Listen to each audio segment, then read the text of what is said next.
Yeah, afternoon all. I'm reporting from Lavender Hill Magistrates Court. So I was just there for a case of a taxi driver I caught in January. Sorry, I'm going to have to refer to my notes now. So basically I caught him in Hyde Park. He was stopped in a queue of traffic at the red lights, and I saw him using his phone. It had a charging cable. He made a number of gestures on the screen and then put it down. So yeah, he had a solicitor defending him, which I can't help but think was rather expensive. And the argument basically was that he was stationary, his handbrake was on, his engine was off, and he claimed that his phone and card reader for paying passengers to pay for taxi fare had fallen out of the small holder in his dash and were rattling around in his footwell. So he claimed he had to pick those up for the safety of other road passengers. And he says when he picked up his phone, he was worried that his phone would make an emergency call.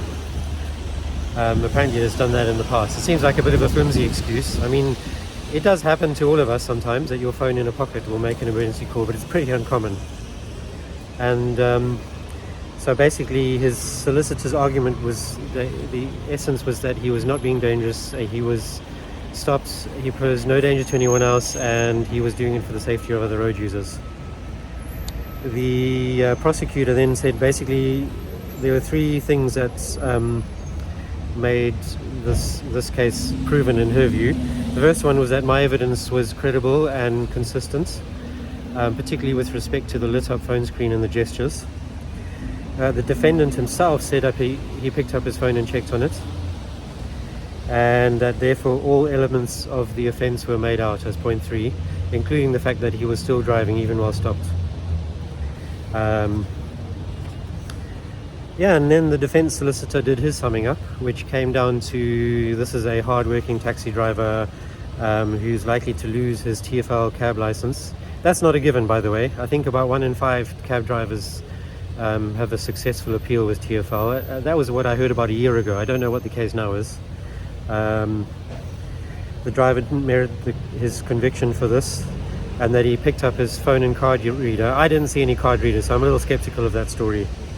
The driver also said the speed bumps in Hyde Park, of which there are speed bumps, but they're very, very gentle ones.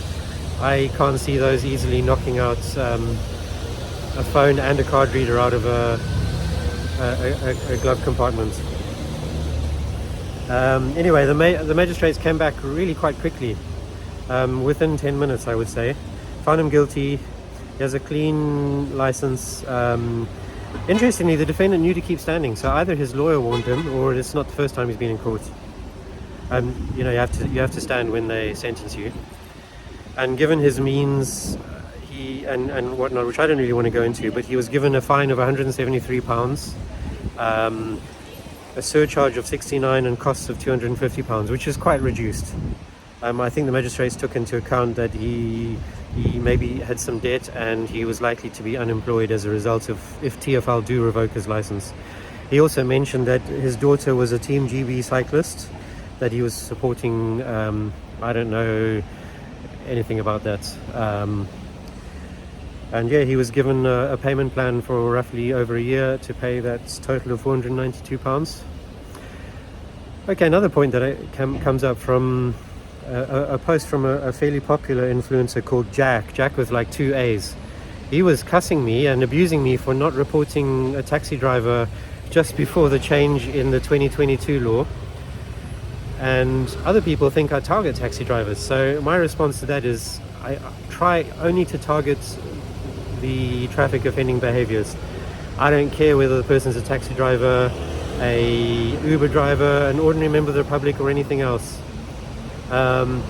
About the only vehicle I will always try and check is an HGV, simply because of the huge danger HGV drivers pose, even though they're less likely than other road users to be using the phone. So yeah, I'll put a link to Jack's profile. Maybe you guys can give him some comments as to whether you think I target or let go taxi drivers. I like to think I'm even-handed, but maybe I'm not. Alright, have a good day. Bye. Yeah, so I just got back from court and I had a couple more thoughts to add. So the first one was the defense solicitor's assertion that the taxi driver posed no danger to anyone and he was trying to be safe. So I guess I would say to that, in my own opinion, I don't think this is the first time this driver picked up his phone. I think he's often been texting at the wheel. I don't think I believe his story of it having fallen on the ground. And so yeah, I think he's probably been using his phone thousands of times. And even if it is stationary in the queue, there's a second point in that it's a little bit like doing balloons, doing nitrous oxide. So you do your nitrous oxide at the lights and you get high, and within 30 seconds or a minute or 2 minutes that drunkenness disappears. But by then you've already driven off and you're at the next lights where again you have some more nitrous oxide. Well, that's very much like using the phone. You use the phone, the traffic lights, you become cognitively impaired from your phone use. That cognitive impairment lasts maybe 30 seconds, maybe a bit more, I don't know. And by the time you're at the next lights, you top up the little bit of remaining cognitive impairment you still have. So that's the first reason why texting whilst stationary in the queue is dangerous, or using your phone. And of course the second reason is you have absolutely no awareness of crossing pedestrians, of filtering cyclists and motorcyclists or anything like that. And the highway code requires you to keep an eye out when you're driving. I mean, you're in a 1.5, 2 ton potential killing machine, a piece of heavy machinery with probably more than 100 bhp. So there's my thoughts on that. Then lastly, yeah, it's not nice being in court. How do I feel about it? I think it's tough. I did not like being in court. I did not like seeing the taxi drivers upset and the pain he's probably going to live in now for a while. But on the other hand, I'm still convinced I'm doing the right thing. You know, otherwise I wouldn't be able to do this again and again. I would stop if I felt that I was doing anything wrong. I feel that this is morally the correct thing to do. And unfortunately, some taxi drivers just keep using their phones. Well, drivers generally. I mean, I don't particularly go for taxi drivers. So it seems that somebody's got to take some pain somewhere along the line through prosecution before some of them are actually going to stop using their phones for real. So I hope that despite the pain this guy's through, I hope that it means a bunch more taxi drivers and normal drivers will stop using their phones and stop putting the rest of us in danger. All right, thanks and bye-bye.